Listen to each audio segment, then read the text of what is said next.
রাজধানীর শিল্পকলা একাডেমিতে চলছে চাঁদ রাতের সাংস্কৃতিক অনুষ্ঠান। আর এ নিয়ে জানাতে সেখান থেকে যুক্ত আছেন আতিক মেজবা লগ্ন।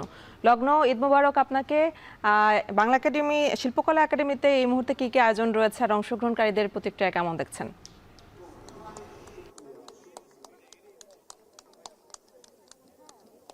এনি পাওনা সালামি বাকি রেখেই আপনাকে চাঁদরাতে ঈদের শুভেচ্ছা জানাচ্ছি, ঈদ মোবারক বলতে চাই। বাংলাদেশ শিল্পকলা একাডেমির পক্ষ থেকে বিশেষ জমকালো আয়োজন রেখেছে, পুরো শহরে আয়োজন চলছে। তবে আমরা সন্ধ্যার পরে চলে এসেছি বাংলাদেশ শিল্পকলা একাডেমিতে, যেখানে জমকালো আয়োজনের মধ্য দিয়ে কাওয়ালি পরিবেশিত হচ্ছিল। এখানে নির্দিষ্ট পরম্পরায় কাওয়ালিগুলো হচ্ছিল। আমরা দেখেছি যে এখন পর্যন্ত একটি কাওয়ালি দল 3টি গান পরিবেশন করেছেন এবং এর পরেই কিন্তু আসলে একটি বিরতি চলছে। এই বিরতির পরে পুনরায় কিন্তু যে কাওয়ালির আয়োজন রয়েছে সেটি আসলে নতুন করে শুরু করা হবে। তবে যেটি বলতে চাই, একটি দুর্দান্ত আয়োজন আমরা এখানে দেখেছি।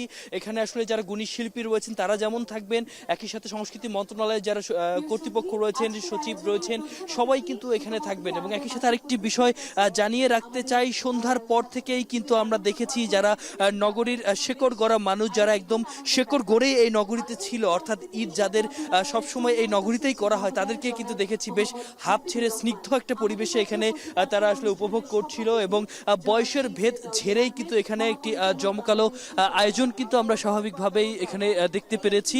তবে যে বিষয়টি জানিয়ে রাখতে চাই যে আসলে এই আয়োজন রাত 10টা পর্যন্ত চলার কথা রয়েছে। এখানে যেমন গানের আয়োজন রয়েছে, একই সাথে অন্যান্য যে আবৃত্তি এবং নাচ, অন্যান্য আয়োজনগুলোও কিন্তু রয়েছে। তবে যে কাওয়ালির যে আয়োজন ছিল সেই আয়োজনটি কিন্তু কিছুক্ষণ আগেই শেষ হয়ে গেল, অর্থাৎ সেই জায়গাতে আমরা কিছুটা আসলে সেই জায়গা থেকে বঞ্চিত করলাম আসলে আপনাদেরকে। বাট তো যে বিষয়টি বলতে চাই, এর পরবর্তীতে আরো জমকালো আয়োজন থাকলে সেই বিষয়গুলো হয়তো আমরা দেখাতে পারবো।